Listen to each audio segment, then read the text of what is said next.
घरासमोर खेळणारी चिमुकली अचानक गायब झाली. पण 2 तासांनी जे समोर आलं ते पाहून सगळेच हादरले.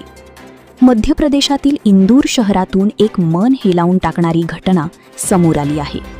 4 वर्षांची एक मुलगी आपल्या घराबाहेर खेळत होती. दुपारची वेळ होती आणि परिसरात नेहमीप्रमाणे हालचाल सुरू होती. खेळताना त्या चिमुकलीच्या हातात घरातील कारची चावी लागली.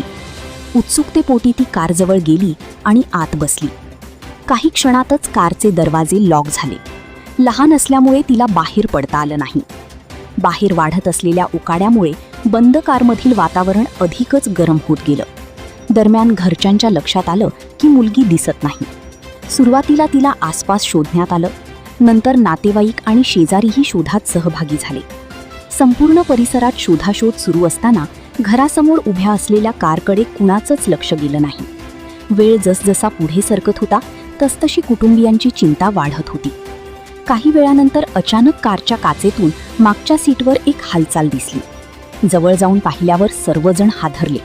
ती चिमुकली कारमध्ये बेशुद्ध अवस्थेत पडलेली होती. कुटुंबियांनी तातडीने कार उघडून तिला बाहेर काढलं आणि रुग्णालयात नेलं. मात्र डॉक्टरांनी तपासणीनंतर तिला मृत घोषित केलं. या घटनेनंतर परिसरात शोककळा पसरली आहे. पोलिसांनी अकस्मात मृत्यूची नोंद करून पुढील तपास सुरू केला आहे. ही घटना प्रत्येक पालकांसाठी एक मोठा धडा ठरत आहे. लहान मुलं खेळताना कधी कोणती गोष्ट धोकादायक ठरू शकते हे सांगता येत नाही. त्यामुळे वाहनांच्या चाव्या सुरक्षित ठिकाणी ठेवणं आणि कार पूर्णपणे तपासणं अत्यंत महत्त्वाचं मानलं जात आहे. एका छोट्याशा दुर्लक्षामुळे एका निष्पाप जीवाचं आयुष्य संपलं आणि एका कुटुंबावर दुःखाचा डोंगर कोसळला.